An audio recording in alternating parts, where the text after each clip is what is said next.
Assalamualaikum teman-teman. Ketemu lagi di hari Senin tanggal 10 Agustus tahun 2020.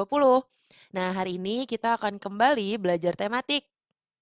Oke, di hari Senin ini teman-teman sudah masuk di tema 2, yaitu selalu berhemat energi. Dan masuk di subtema 1 tentang sumber energi. Lalu di hari Senin ini kita akan masuk ke pembelajaran 1 dan 2 teman-teman. Oke, seperti biasa, sebelum masuk ke pembelajaran, Bunda akan memberitahukan terlebih dahulu tujuan-tujuan pembelajaran yang harus kalian capai. Yang pertama, dengan memahami penjelasan guru, siswa dapat memahami energi dan juga sumber energi dengan baik. Yang kedua, dengan membaca, siswa dapat memahami manfaat energi matahari dengan baik. Lalu yang ketiga, dengan membaca, siswa dapat mengerti arti dan juga bagian dari hak dan kewajiban dengan tepat. Yang keempat, melalui penjelasan guru, siswa dapat memahami cara menentukan pembulatan terdekat dengan tepat. Dan tujuan yang terakhir adalah dengan melihat contoh dan juga memperhatikan penjelasan guru, siswa dapat mengerjakan latihan pembulatan terdekat dengan benar dan tepat. Baik, kita langsung masuk. Nah, hari ini teman-teman akan belajar tentang energi, baik pengertian, sumber energi, dan juga jenisnya. Lalu teman-teman juga akan mempelajari apa sih pengertian dari sumber energi matahari dan juga apa saja manfaat matahari dalam kehidupan manusia. Lalu teman-teman juga akan belajar mengenai pembulatan bilangan. Dan yang terakhir, teman-teman akan kembali belajar mengenai hak dan kewajiban. Tapi hari ini teman-teman akan belajar hak dan kewajiban mengenai sumber daya alam, baik yang dapat diperbarui maupun yang tidak diperbaharui. Oke, apa yang dimaksud dengan energi? Lalu ada berapa nih jenis energi yang teman-teman ketahui? Baik, pengertian dari energi adalah tenaga atau gaya untuk melakukan sesuatu. Nah, secara umum ini diartikan adalah kemampuan untuk melakukan suatu pekerjaan. Lalu, apa bedanya dengan sumber energi? Nah, sumber energi adalah segala sesuatu di sekitar kita yang mampu menghasilkan suatu energi, baik yang kecil maupun yang besar. Nah, di sini digambar di layar ini sudah ada beberapa tuh teman-teman sumber energi. Ada matahari, ada angin, kayak lalu sumber daya alam. Nah, sumber daya alam ini terbagi menjadi dua teman-teman. Yang pertama, sumber daya alam terbarukan, yaitu seperti matahari. Jadi, ini adalah sumber daya yang selalu ada, tidak pernah habis. Nah, ada lagi satu lagi yang tidak terbarukan. Jadi, sumber daya alam yang tidak terbarukan adalah jika dia habis, maka tidak dapat didapatkan lagi. Oleh karena itu, kita harus dengan bijaksana menggunakannya. Lalu, apa saja macam-macam sumber energi? Nah, sumber energi ini ada macam-macam, ada energi panas, lalu energi listrik, ada juga sumber energi gerak, sumber energi bunyi, dan juga sumber energi kimia. Oke, sekarang kita masuk nih ke sumber energi matahari.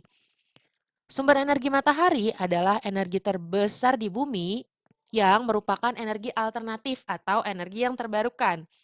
Nah, matahari ini sangat banyak manfaatnya untuk kehidupan sehari-hari. Nah, contohnya seperti apa, teman-teman? Seperti gambar yang ada di layar. Di situ matahari itu manfaatnya banyak, yaitu bisa membantu manusia saat menjemur pakaian, lalu menjemur kerupuk juga bisa, dan juga menjemur ikan, membantu nelayan dalam proses pembuatan garam. Selain itu, matahari juga ada manfaatnya untuk tanaman, yaitu untuk membantu proses fotosintesis. Lalu bisa juga menjadi alat pembangkit listrik, teman-teman. Nah, di sini bahwa energi matahari itu dapat menjadi pengganti bahan bakar minyak, lalu bisa juga menjadi energi listrik. Oke, sekarang kita masuk ke sumber energi yang ada di sekitar kita itu banyak sekali. Nah, di sini yang pertama yang akan kita pelajari adalah sumber energi panas. Energi panas itu ada apa aja, teman-teman? Ada panas yang berasal dari matahari, dari api, dan juga gesekan dua buah benda. Nah, seperti yang sudah dijelaskan bahwa panas matahari itu manfaatnya bisa menerangi bumi, mengeringkan pakaian, ikan, kerupuk, dan juga membantu fotosintesis tumbuhan. Lalu kalau api itu bermanfaat membantu keperluan manusia dalam memasak, menerangi kegelapan, bisa juga menghangatkan tubuh saat membuat api unggun. Nah, kalau yang ketiga, teman-teman, di sini gesekan dua buah benda itu ada yang menghasilkan panas, lalu ada juga yang hingga menghasilkan api dan percikan api. Contohnya dengan menggesekkan kedua buah batu. Ada lagi cara yang lebih simpel atau lebih mudah, teman-teman bisa langsung praktek. Coba teman-teman gesekkan kedua telapak tangan teman-teman beberapa menit. Nah, setelah itu teman-teman coba sentuh ke pipi teman-teman, itu nanti akan terasa perbedaan sebelum dan sesudah kedua tangan digesekkan. Itu akan menghasilkan panas. Lalu yang kedua ada energi gerak atau biasa disebut energi kinetik. Energi gerak atau energi kinetik adalah kemampuan yang terjadi akibat adanya pengaruh gerakan dari angin, bisa dari air. Nah, contohnya itu adalah air yang mengalir dan juga angin yang bertiup. Lalu manfaatnya apa energi gerak ini? Yang pertama, untuk pembangkit listrik. Yang kedua juga bisa untuk transportasi. Ketiga, untuk pengolahan makanan. Dan yang keempat, juga berguna untuk permainan dan juga hiburan teman-teman. Oke, lalu yang ketiga, kita masuk ke sumber energi kimia. Nah, di sini sudah ada gambar baterai. Nah, jadi energi kimia adalah energi yang dihasilkan oleh zat-zat kimia. Biasanya energi kimia dibuat dengan campuran zat-zat kimia atau senyawa kimia yang kemudian menghasilkan sebuah energi kimia, bisa berupa energi panas ataupun reaksi energi lainnya. Nah, contohnya apa? Contohnya ada aki, lalu ada baterai, ada generator, dan juga ada bahan bakar. Terus, apakah ada manfaat energi kimia? Tentu saja ada. Nah, yang pertama itu sebagai energi panas untuk memasak. Bisa juga sebagai energi penggerak kendaraan dan juga alat elektronik. Jadi, semua energi tentunya memiliki manfaat dan kegunaan. Yang keempat adalah sumber energi listrik. Nah, ini sangat berguna dalam kehidupan manusia sehari-hari.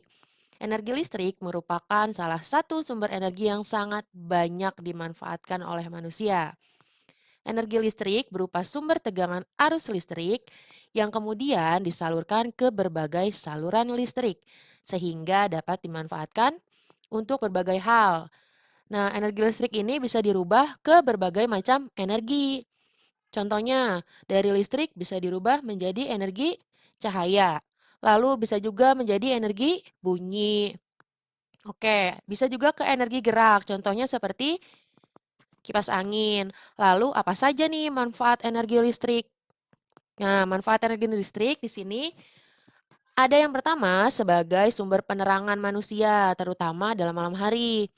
Lalu yang kedua sebagai sumber energi panas, contohnya rice cooker. Lalu yang ketiga sebagai penghasil energi gerak, contohnya yang tadi kipas angin. Lalu yang keempat sebagai energi suara, contohnya speaker, alat pengeras suara, lalu bisa juga bel listrik. Nah, yang kelima sebagai pengganti BBM, contohnya seperti kereta listrik atau sepeda motor listrik. Ada lagi manfaat yang keenam adalah sebagai bantuan pada alat olahraga, seperti alat-alat olahraga yang berada di gym. Yang ketujuh, itu sebagai sumber pengobatan. Nah, contohnya itu alat terapi yang ada di pengobatan. Dan yang terakhir adalah menghasilkan energi kimia.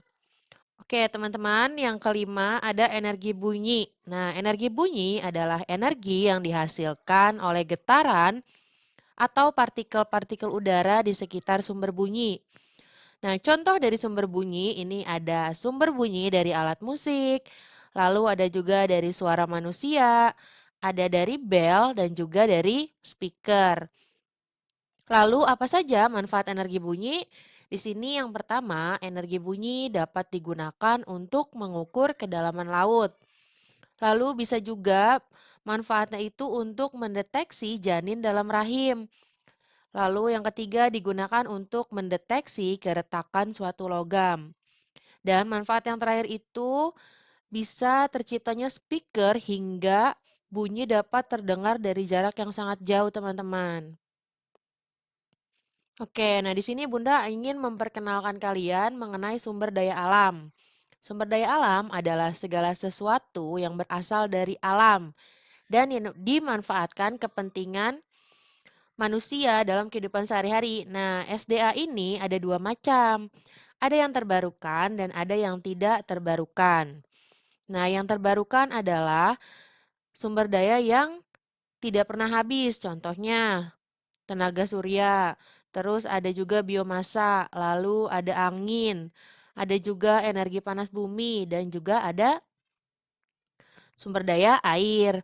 Nah, di sebelah kanan ini ada yang tidak terbarukan, yaitu sumber daya alam yang jika sudah habis, dia tidak bisa diganti atau didapatkan lagi. Contohnya seperti bahan bakar fosil, batu bara, gas alam, dan juga nuklir. Oke, selanjutnya. Nah, teman-teman, dari sumber daya ini, apa sih kewajiban dan hak kalian? Oke, sebelum kita mengetahui hak dan kewajiban kalian terhadap sumber daya alam, Bunda ingin mengingatkan lagi mengenai apa sih hak dan kewajiban itu? Hak adalah sesuatu yang harus kita terima. Hak itu biasanya kita dapatkan setelah kita melaksanakan kewajiban kita tentunya. Lalu, kewajiban adalah sesuatu hal yang harus dan wajib kita kerjakan supaya kita bisa mendapatkan hak yang kita inginkan atau hak yang akan kita dapatkan. Nah, kita masuk langsung hak dan kewajiban kalian terhadap sumber daya alam. Di sini ada beberapa hak dan kewajibannya. Hak kalian terhadap sumber daya alam adalah menjaga dan melestarikannya, lalu memanfaatkan dengan arif dan bijaksana penggunaannya. Lalu yang ketiga, tidak boleh boros saat memakai sumber daya alam. Keempat, teman-teman wajib melapor pada pihak yang berwajib jika teman-teman mengetahui ada orang-orang yang merusak ekosistem sumber daya alam. Lalu yang kelima, kewajibannya adalah memperbarui sumber energi. Kewajibannya sudah, berarti sekarang hak yang harus teman-teman dapatkan terhadap sumber daya alam. Yang pertama, teman-teman memiliki hak menggunakan sumber daya alam secara merata. Lalu yang kedua, teman-teman berhak merasakan hasil dari sumber daya alam. Ketiga, dapat memanfaatkan hasil sumber daya alam. Lalu haknya teman-teman dapat mengelola sumber daya alam, namun tetap digunakan sebaik mungkin. Oke, sekarang kita masuk ke materi pembulatan ratusan terdekat. Oke, kita akan mempelajarinya. Nah, di sini nanti akan ada materi penaksiran. Penaksiran ini adalah mencari nilai yang paling dekat dari hasil operasi hitung melalui pembulatan. Tapi teman-teman, sebelum melakukan penaksiran, hal yang harus teman-teman pelajari adalah yaitu menentukan pembulatan terdekat terlebih dahulu.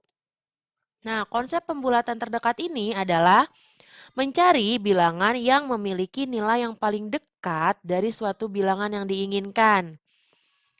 Oke, nah ini konsepnya teman-teman mengenai pembulatan bilangan terdekat. Ada pembulatan yang ke atas dan juga ada yang ke bawah. Nah, untuk pembulatan ke atas, kalau kalian ingin melakukan pembulatan ke puluhan, maka kalian harus melihat nih angka satuannya itu lebih dari 5. Oke, lalu ratusannya. Kalau kalian mencari pembulatan ratusan, maka angka di puluhannya itu harus 5 atau lebih dari 5. Lalu yang ketiga, jika kalian ingin melakukan pembulatan di bilangan ribuan, jadi angka yang harus kalian lihat adalah angka ratusannya. Itu 5 atau lebih dari 5. Oke, lalu nah ini pembulatan yang ke bawah, sama halnya, tapi ini dilihatnya ke bawah. Contohnya, misalnya untuk mencari pembulatan puluhan, maka teman-teman harus melihat angka satuannya yang kurang dari 5. Begitupun untuk mencari pembulatan ratusan. Jika angka puluhannya kurang dari 5, maka pembulatannya adalah ke bawah, ke puluhan yang paling kecil. Begitupun dengan pembulatan ribuan. Jika angka ratusannya kurang dari 5, maka pembulatannya ke ribuan yang lebih kecil. Nah, di sini teman-teman, ini ada tuh contoh-contoh pembulatan ke puluhan, ke ratusan, dan juga ke ribuan. Di sini ke pembulatan puluhan. Contohnya misalnya angka 47 itu jika dibulatkan menjadi 50. Kenapa 50? Itu masuk ke pembulatan ke atas karena teman-teman bisa lihat di situ 47 angka satuannya adalah 7 yang berarti lebih dari 5, maka pembulatannya ke atas. Lalu di sini ada lagi contoh pembulatan ke ratusan terdekat. Contohnya nomor 1 itu ada angka 132. Jika dibulatkan maka menjadi 100. Nah, itu termasuk pembulatan ke bawah. Kenapa 100? Karena angka di puluhannya yaitu angka 3 itu lebih atau maaf, kurang dari 5. Makanya pembulatannya ke bawah. Oke, selanjutnya pembulatan ke ribuan. Nah, di sini ya di pertama nomor 1 ada angka 4123. Itu dibulatkannya menjadi 4000, yaitu pembulatan ke bawah. Kenapa? Karena angka 1 pada angka ratusan itu nilainya kurang dari 5, maka pembulatannya ke ribuan yang bawah, yaitu 4000. Oke teman-teman, untuk lebih jelasnya, Bunda ada sedikit video penjelasannya, teman-teman mohon disaksikan dan diperhatikan ya, agar teman-teman paham mengenai konsep pembulatan dan juga cara menghitung pembulatan ke bilangan terdekat. Oke, selamat menyaksikan. Oke, Assalamualaikum teman-teman. Seperti yang tadi sudah Bunda jelaskan bahwa kita akan belajar melakukan pembulatan bilangan terdekat. Nah, di sini Bunda akan contohkan bagaimana cara membulatkan bilangan puluhan terdekat. Bunda akan memberi contoh kalian di angka 23. Sebelumnya diingat konsepnya, jika angkanya kurang dari 5, maka kita harus membulatkannya ke bawah, yaitu ke puluhan yang lebih kecil. Sedangkan jika angkanya itu lebih dari 5, maka kita harus membulatkannya ke bagian atas atau ke bagian kanan ini yang lebih besar puluhannya. Sekarang kita langsung praktek, oke? Kita punya angka 23. Untuk melakukan pembulatan puluhan, teman-teman harus melihat angka satuannya. Yang di belakang puluhannya ini adalah angka, betul, angka 3. Kita lihat, angka 3 itu lebih dari 5 atau kurang dari 5? Good. Angka 3 itu adalah kurang dari 5, maka teman-teman harus membulatkannya ke arah kiri atau ke bawah. Teman-teman juga bisa memastikannya dengan tanda panah seperti yang sudah Bunda gambar. Bunda sudah menggambar tanda panah A dan tanda panah B. Teman-teman bisa lihat, tanda panah A itu lebih sedikit atau lebih kecil dibanding tanda panah yang B. Oke, berarti tanda panah A lebih dekat ke 20, sedangkan tanda panah B itu sangat jauh ke 30. Maka kita pastikan bahwa angka 23 ini jika dibulatkan ke puluhan adalah ke 20, teman-teman. Nah, di sini ada penjelasannya. Bilangan 23 lebih mendekati bilangan 20 daripada bilangan 30 karena angka 3 itu berada di bawah 5. Maka pembulatan puluhan 23 adalah 20, teman-teman. Sekarang kita akan belajar membulatkan ke ratusan terdekat. Nah, kalau tadi di puluhan yang teman-teman lihat adalah angka satuannya. Sekarang juga sama, tapi yang teman-teman lihat jika mencari ratusan terdekat, maka teman-teman harus melihat angka puluhannya. Nah, puluhannya, ini konsepnya harus diingat, oke? Angka puluhannya. Sekarang Bunda kasih contoh. angka 579. Jika dibulatkan akan menjadi berapa teman-teman? Dia akan menjadi 500 atau 600. Nah, untuk melihatnya, teman-teman harus, dilihat dulu nih angka 7. Angka pada puluhannya. Angka puluhannya itu 7. 7 itu lebih dari 5 atau kurang dari 5? Betul, 7 itu lebih dari 5. Maka kalau lebih dari 5, pembulatannya ke atas, bukan ke bawah. Maka 579 jika dibulatkan akan menjadi 579 dibulatkan menjadi 600. Karena 579 lebih dekat ke 600 dibanding ke 500. Penjelasannya, karena angka 7 pada puluhan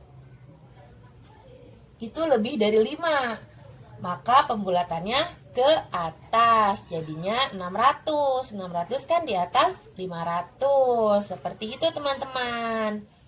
Oke? Oke, sekarang kita lanjut ke membulatkan ke bilangan ribuan. Diperhatikan ya teman-teman. Oke teman-teman, sekarang kita belajar ke pembulatan yang ribuan. Nah, seperti tadi caranya. Kalau yang di puluhan yang dilihat angka satuannya. Kalau ratusan yang dilihat angka puluhannya. Lalu jika di ribuan, maka yang teman-teman lihat harusnya angka ratusannya. Sini lihat angka ratusannya. Bunda sudah kasih angka di sini atau bilangan ribuan yaitu 5.798. Jika dibulatkan menjadi berapa nih? Lebih dekat ke 5.000 atau ke 6.000 teman-teman? Oke, betul. Hasilnya adalah lebih dekat ke 6.000. Kenapa 6.000? Teman-teman lihat angka 7-nya. Di sini 7 pada ratusan itu lebih dari angka 5. Maka lebih dekat ke angka 6.000 dibanding ke 5.000. Seperti itu teman-teman. Harus dilihat angka 7-nya teman-teman. Teman-teman, tadi di contoh pertama 5.798 jika dibulatkan menjadi 6.000 karena dia lebih dekat ke 6.000. Angka 7 ratusan ini lebih dari angka 5. Sekarang Bunda kasih contoh lagi nih, 4.123. Kita lihat angka 1. Nah, angka 1 pada ratusan. Satunya lebih kecil atau lebih besar dari 5? Ya, betul, lebih kecil dari 5. Maka pembulatannya ke bawah. Jadi 4.123 itu lebih dekat ke angka 4.000 dibanding ke angka 5.000. Maka 4.123 jika dibulatkan ke ribuan adalah 4.000. Nah, sangat mudah bukan teman-teman? Oke, selamat mempraktikkan di rumah. Selamat berlatih. Wassalamualaikum warahmatullahi wabarakatuh.